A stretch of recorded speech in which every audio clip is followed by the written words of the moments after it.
Hello दोस्तों, स्वागत आप सभी का आपका अपने चैनल बेसिक नॉलेज में। दोस्तों इस वीडियो में लोग देखने वाले हैं सोशल साइंस का सब्जेक्टिव का बहुत ही महत्वपूर्ण क्वेश्चंस जो आप लोगों के बोर्ड एग्जाम में बहुत ही ज़्यादा हेल्प करेगा। चलिए ये सवाल आप लोगों के बहुत सारे चैप्टर से लिए गए हैं और आप लोग इसमें हिस्ट्री का भी क्वेश्चन है, आप लोग का इसमें भूगोल का भी क्वेश्चन मिलेगा, इसमें नागरिक मतलब हर एक चैप्टर से मिला करके हैं और बहुत महत्वपूर्ण है। तो वीडियो को ध्यान से देखिएगा, एक एक क्वेश्चन और इसमें से आपको कितना आता है जरूर बोलिएगा। चलिए फटाफट से वीडियो को शुरू करते हैं। 31 नंबर जो कि आप लोग का उदारवाद का क्या अर्थ है, what is the meaning of the liberalism. तो इसको देखिए, उदारवाद मतलब क्या होता है। उदारवाद का अर्थ आजादी या स्वतंत्रता होता है। क्या उदारवाद मतलब होता है आजादी या स्वतंत्रता। यह एक ऐसी विचारधारा है जो सत्ता का केंद्रीकरण का विरोध करता है तथा लोगों के स्वतंत्रता का समर्थन करता है। देखिए उदारवाद मतलब क्या होता है। जो उदारवादी लोग होते हैं वो लोग क्या करता है, वो लोग लोकतंत्र का समर्थन करता है, वो लोग आजादी चाहता है, ठीक है। वो लोग राजाओं का विरोध करता है कि भाई राजतंत्र शासन नहीं चलेगा। वो लोग चाहता है कि बराबर का अधिकार मिले। कौन? ये उदारवादी लोग चाहता है, ठीक है। तो इसलिए वही लिखा है कि उदारवाद का अर्थ क्या है, आजादी या स्वतंत्रता। मतलब वो लोग आजादी चाहता है, स्वतंत्रता चाहता है। यही उदारवाद क्या एक विचारधारा है जो सत्ता का केंद्रीकरण का विरोध करता है। केंद्रीकरण मतलब कि भाई पावर जो होगा, सत्ता जो होगा एक हाथ में रहेगा। मान लीजिए पूरा देश का पावर एक ही हाथ में, मोदी जी के हाथ में हो तो केंद्रीकरण हो जाएगा ना। तो वो नहीं, बल्कि इसका बंटवारा होता है। आप देख सकते हो केंद्र से राज्य में होता है, राज्य से पंचायत स्तर में, हर एक जगह बंटवारा होता है, ठीक है। चलिए अगला प्रश्न देखते हैं। गिरमिटिया मजदूर कौन थे? बहुत महत्वपूर्ण सवाल है। Who were the Girmitiya labour. तो औपनिवेशिक शासन में के दौरान बहुत सारे लोगों को काम करने के लिए फिजी, गायना, वेस्ट इंडीज जैसे दूसरे देशों में ले जाया गया था, ठीक है। कब औपनिवेशिक, यानी औपनिवेशिक शासन मतलब कब? जब भारत अंग्रेजों के अधीन में था, उस वक्त को बोलते हैं औपनिवेशिक, ठीक है। तो उस दौरान क्या होता है ना, बहुत सारे लोगों को काम करने के लिए फिजी, गायना, वेस्ट इंडीज जैसे दूसरे देशों में ले जाया जाता था, ठीक है, जिन्हें बाद में क्या कहा गया? गिरमिटिया मजदूर कहा जाने लगा। क्लियर है। इसके कहने की एक रोचक कहानी भी ऐसा सुनने मिलता है कि भाई ये गिरमिटिया मजदूर जो था ना, ये जो औपनिवेशिक शासन के दौरान बिहार से, उत्तर प्रदेश से, तमिलनाडु से जो लोग ले जा रहे थे, तो इसको एक एग्रीमेंट के तहत, किसके तहत एक एग्रीमेंट के तहत इन लोगों को ले जाया जाता था। अब यही एग्रीमेंट को जो मजदूर था पढ़े लिखे नहीं थे तो गिरमिट बोलते थे और इसी वजह से इनका नाम जो हो गया गिरमिटिया मजदूर हो गया, ठीक है। तो औपनिवेशिक शासन जब हमारे देश में अंग्रेज का शासन था, गुलाम था हमारा देश, उस वक्त हमारे देश से कई सारे लोग बाहर फिजी, गायना, इंडीज में जाकर काम करने लगते थे। तो इन्हीं लोगों को गिरमिटिया मजदूर कहा जाता था। अगला, बहुउद्देशीय नदी परियोजनाओं से होने वाले कोई दो लाभ। बहुउद्देशीय नदी परियोजना मतलब डैम। तो डैम का दो लाभ क्या क्या है? What is are the sorry, यहाँ कोई दो हानियां बोला है, लाभ नहीं हानियां। डिसएडवांटेज, हानि मतलब होता है, दो हानि बोला है। तो बहुउद्देशीय परियोजनाओं से होने वाले लाभ नहीं हानि, यहाँ बोला है, क्या लिखा है? यहाँ लाभ भी लिख दिया भाई, ठीक है। तो यहाँ हानि आपको बता देंगे क्या है। देखिए वहाँ पे जो बृहद जल, वहाँ के लोगों का पलायन हो जाता है। सबसे पहला क्या? पलायन, यानी जहाँ पर डैम बन रहा है ना उसके आसपास कोई आदमी रह नहीं सकता है, तो वहाँ के लोगों का पलायन होता है, ठीक है। जो कृषि भूमि होती है, दूसरा पॉइंट क्या लिख सकते हो कि जो कृषि भूमि होती है ना वो जल में समा जाती है, इसलिए कृषि को इफेक्ट होता है। जो भूमि, कुछ तो भूमि बर्बाद हुआ ना। अब जब हम लोग इसके लाभ के बारे में देखें तो क्या है, देखो कि जल भंडारण में सहायता मिलती है। कितना जल देखो स्टोर हो जाता है। बाढ़ रोकने में भी सहायता मिलती है कि जल को आके वहां रोक देता है, तो बाढ़ को सहायता रोकने में सहायता मिलता है। जल विद्युत ऊर्जा का उत्पादन होता है। भाई जल विद्युत ऊर्जा जो हमारे घर में इलेक्ट्रिसिटी आ रहा है इसी के द्वारा तैयार हो रहा है और इसी के द्वारा घर में आ रहा है, जिसको बोलता है हाइड्रो इलेक्ट्रिक एनर्जी, ठीक है। चलो अगला देखो, खनिज क्या है? What is a mineral. तो पृथ्वी की भूपटपट्टी के अंदर पाई जाने वाली वह महत्वपूर्ण तत्व जो हमारे लिए उपयोगी होता है उसे खनिज बोलता है। पृथ्वी की, हम समझ लो, याद नहीं करना है, समझ लो ताकि एग्जाम में कोई भी सवाल आए ना जरा ढूंढ के रख दोगे, ठीक है। तो खनिज क्या है? तो पृथ्वी की भूपटपट्टी के अंदर, यानी पृथ्वी का जो परत है उसके अंदर, ठीक है, पाई जाने वाली वह महत्वपूर्ण तत्व जो हमारे लिए उपयोगी होता है। यानी हमारे लिए, जब पत्थर कंकर सब कुछ पाया जाएगा ना, तो जो भी हमारे लिए उपयोगी उसे क्या बोलेंगे भाई? हम लोग खनिज बोलेंगे। क्या बोलेंगे? खनिज, ठीक है। तो पृथ्वी के अंदर पाई जाने वाली प्राकृतिक रूप से तत्वों को खनिज बोलते हैं। सांप्रदायिकता क्या है? देखो व्हाट इज कम्युनलिज्म। तो सांप्रदायिकता का अर्थ है किसी धर्म के मानने वाले लोग अपने धर्म को दूसरों के धर्मों से श्रेष्ठ समझने लगते हैं। सांप्रदायिकता मतलब धर्म को लेकर बात होता है कि जहां पर अपने धर्म को ही सर्वोपरि माना जाता है, दूसरे के धर्म को छोटा माना जाता है, तो वही सांप्रदायिकता का अर्थ है किसी धर्म के मानने वाले लोग अपने धर्म को दूसरे के धर्म से श्रेष्ठ कर समझता है।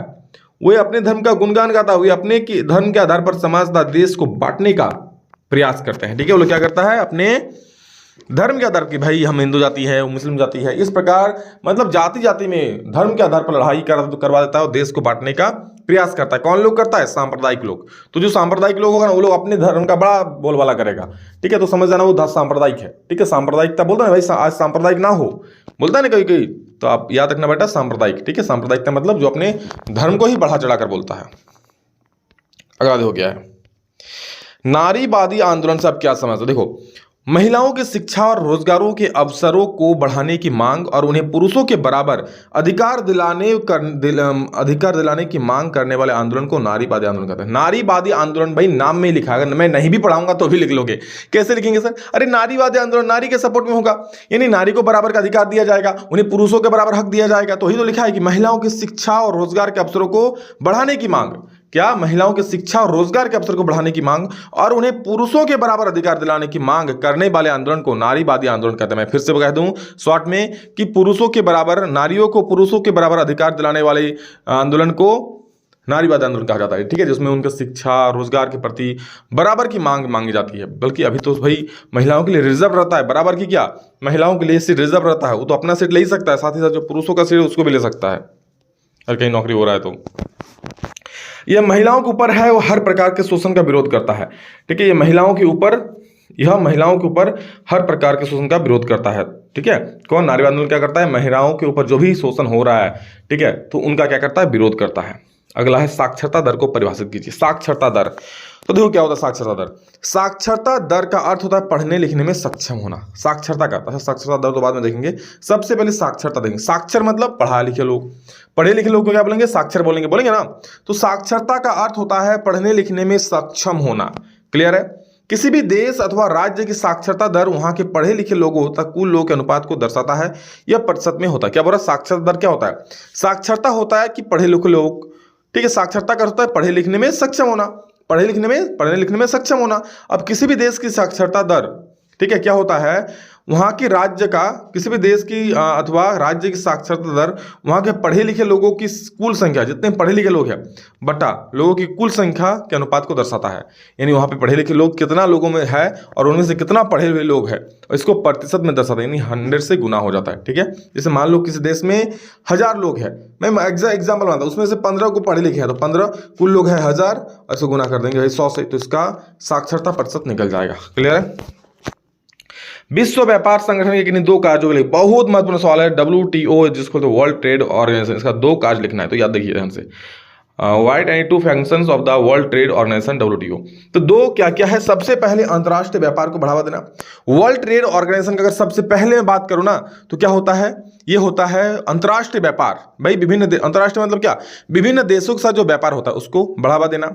वस्तुओं और सेवाओं के उत्पादन एवं व्यापार का प्रसार करना। वस्तुओं और सेवाओं के उत्पादन और सेवाओं का व्यापार करना। क्या बोला? वस्तुओं और सेवाओं का उत्पादन, यानी कोई वस्तु आप निर्माण कर रहे हो, कोई भी सेवा दे रहे हो, बस चला रहे हो, ट्रक चला रहे हो, ठीक है, मतलब जो भी भाई सेवाएं हैं, एरोप्लेन चल रहा है, इनका व्यापार का प्रसार करना होता है। इसका ये मेन उद्देश्य है। WTO वर्ल्ड ट्रेड ऑर्गेनाइजेशन, तो इसका मुख्य उद्देश्य है कि भाई अंतर्राष्ट्रीय व्यापार को बढ़ावा देना और वस्तुओं और सेवाओं का उत्पादन एवं व्यापार का प्रसार करना। अगला है यहाँ पर किन्हीं 6 प्रश्नों का उत्तर देना है अधिकतम 150 शब्दों में, जो कि आप लोग लघु प्रश्न में आ जाते हैं। आप देखिए अभी तक था अति लघु, अब हम लोग लघु को देखने वाले, ठीक है। बहुत महत्वपूर्ण है, कई बार इस एग्जाम में सवाल पूछा गया है। जालियांवाला बाग हत्याकांड संक्षिप्त नोट लिखिए। पिछली बार नहीं पूछा था लेकिन बहुत इंपॉर्टेंट है, तो इस बार छप सकता है, अच्छे से देख लो। जालियांवाला बाग हत्याकांड पर संक्षिप्त नोट, ठीक है, write a brief note on Jallianwala Bagh, ठीक है। तो देखो, जालियांवाला बाग हत्याकांड भारतीय इतिहास में एक कलंकित घटना है। भाई जालियांवाला बाग भारत के इतिहास में एक कलंकित घटना है, मतलब ऐसा घटना कभी घटित नहीं हुआ। सोचो कभी ऐसा होगा कि एक 4 दीवार के अंदर बस एक रास्ता हो, ठीक है। अब वो जनरल डायर आकर वो रास्ता भी रोक दिया और मेले में सब लोग कहीं गुपचुप खा रहे हैं, कहीं ठेला खा रहे हैं, कहीं कुछ कर रहे हैं और सबको गोलियां भून भून done done done done done done भून दिया। ये कहीं का न्याय था? नहीं था। तो इतिहास में इस घटना को कलंकित कहा जाता है, ठीक है। अमृतसर के जालियांवाला बाग में, ध्यान सुनना अब क्यों हुआ था। अमृतसर के जालियांवाला बाग में जब एक भीड़ शांतिपूर्ण तरीके से इकट्ठी हुई थी, क्या हुई थी? एक भीड़ था, क्योंकि वहां पर उस दिन जालियांवाला बाग में बैसाखी का मेला लगा था, तो एक भीड़ था शांतिपूर्ण तरीके से वहां इकट्ठी हुई थी, तो ब्रिटिश सरकार ने उस पर गोली चलवा दी। क्यों? क्या हुआ? ब्रिटिश सरकार ने उन लोगों पर गोलियां चलवा दी। न बच्चे, न बूढ़े, न औरत, किसी का रहम नहीं किया गया, सबको भून दिया गोलियों से। और इसमें कई लोग मारे गए और इस वजह से जिसमें अनेक निर्दोष और निहत्थे लोग मारे गए थे, ठीक है। यही था आपका जालियांवाला बाग हत्याकांड, ठीक है। और बड़ा लिख सकते हो आप लोग। आगे देखो, ब्रेटन वुड्स समझौते का क्या अर्थ है? ब्रेटन वुड्स समझौता क्या होता है? What is the meaning of the Bretton Woods agreement? तो देखो, ब्रेटन वुड्स क्यों हुआ, आपको मैं एक ऑब्जेक्टिव में साइज बताया था, फिर भी देख लो क्या है। द्वितीय विश्व युद्ध के पश्चात विश्व के औद्योगिक राष्ट्र के सामने विश्व अर्थव्यवस्था को स्थिर प्रदान करना की पहली एक चुनौती थी। मतलब जब विश्व युद्ध समाप्त होता है 1939 1945 चलता है, तब सारे देश का पूंजी सब खत्म हो चुका है भाई। युद्ध में लड़ लड़के दे पैसा दे पैसा दे पैसा सब खत्म कर लिया है। अब अपना अर्थव्यवस्था को स्थिर प्रदान करना चाहिए, चुनौती होगा भाई। तो क्या हुआ, उन लोगों ने, जो भी विकसित देश थे, सब लोगों ने वियना के, न्यू हैम्पशायर के एक जगह वियना में मिला और वहां पर मीटिंग सेटिंग किया और वहां पर दो चीजों का निर्माण किया, एक IMF और एक विश्व बैंक। वहां से सब लोग लोन ले सकता है, अगर चीज चाहिए तो अपने व्यापार कर सकता है कोई देश। तो देखो क्या हुआ, अर्थव्यवस्था स्थिति प्रदान करने की चुनौती थी। इस चुनौती के लिए जुलाई 1944 में अमेरिका के न्यू हैम्पशायर के ब्रेटन वुड्स में एक सम्मेलन का आयोजन किया, जो आपको बताएं वही है चीज है। सदस्य देशों के विदेशी व्यापार में लाभ और घाटे से निपटने के लिए ब्रेटन वुड्स सम्मेलन में ही अंतर्राष्ट्रीय मुद्रा कोष की स्थापना की गई। क्या बोला, ध्यान से देखो, क्या बोला, सदस्य देश जो इसमें भी जिसमें जो भी देश सदस्य होगा, ठीक है, विदेशी व्यापार में अगर कोई लाभ घाटा हो रहा है ना, तो निपटने के लिए ब्रेटन वुड्स सम्मेलन में ही अंतर्राष्ट्रीय मुद्रा कोष की स्थापना की। मान ली कोई विदेश के साथ व्यापार कर रहा है, पैसा वैसा लाभ नहीं हो रहा है, तो उसमें क्या होता है, उस वक्त अंतर्राष्ट्रीय मुद्रा कोष होता है, कुछ उसको डोनेट कर देता है पैसा।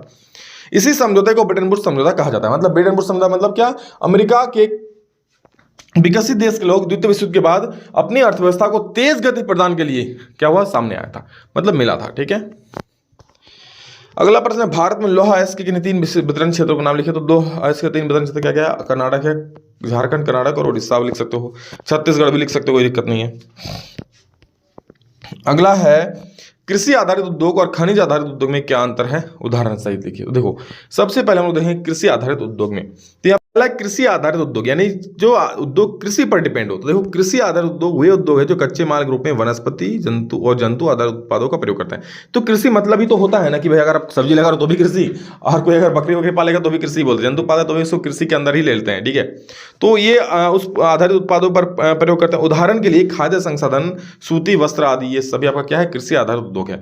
अब देखें खनिज आधारित उद्योग, जो खनिजों पर डिपेंड है। तो खनिज आधारित उद्योग वे हैं जो खनिज अयस्कों का प्रयोग कच्चे माल के रूप में करते हैं। क्या, खनिज अयस्क जो है उसका उपयोग कच्चे माल के रूप में करता है। उदाहरण के लिए भवन निर्माण सामग्री, रेल डिब्बे, भारी मशीन बनाने में सब जहां पर क्या होता है, यहाँ पर फैक्ट्री का यूज होता है, खनिज का यूज होता है, उसके बिना नहीं हो पाएगा। ठीक है, ऋण की किन्हीं 3 शर्तों को उल्लेख करें। ठीक है, बहुत महत्वपूर्ण है। 3 शर्त क्या क्या होना चाहिए? तो देखो, ऋण लेने वालों को बैंकों को अपनी आय का प्रमाण पत्र देना पड़ता है, यानी आपका आय सर्टिफिकेट दिखाना पड़ेगा, इनकम सर्टिफिकेट दिखाना पड़ेगा। सिक्योरिटी के रूप में बैंक में कुछ जमा करना पड़ता है। सिक्योरिटी में क्या, बैंक में कुछ पैसा जमा करना पड़ेगा।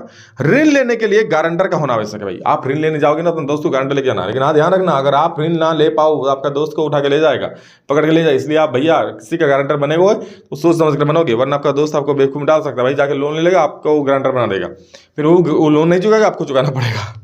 ठीक है, उपभोक्ता संरक्षण परिषद उपभोक्ताओं की किस प्रकार मदद करता है? कि 3 तरीकों का उल्लेख करें, जो कि नेक्स्ट वीडियो में आप लोग आएगा। इस वीडियो में इतना ही रखेंगे। ठीक है, पढ़िए, अच्छे से मेहनत कीजिए, सबको पढ़िए, और देखता हूँ लाइव हो पाएगा तो लेंगे, नहीं तो सुबह लेंगे। ठीक है, चलिए वीडियो में इतना ही, मिलेंगे दूसरा में जल्द ही। और हाँ, एप्लीकेशन वालों सारे अच्छे से पढ़ो, अपनी सारा चीज अपलोड किया हुआ है, और जो एप्लीकेशन नहीं जोड़े तो जोड़ सकते हो, डिस्क्रिप्शन लिंक है।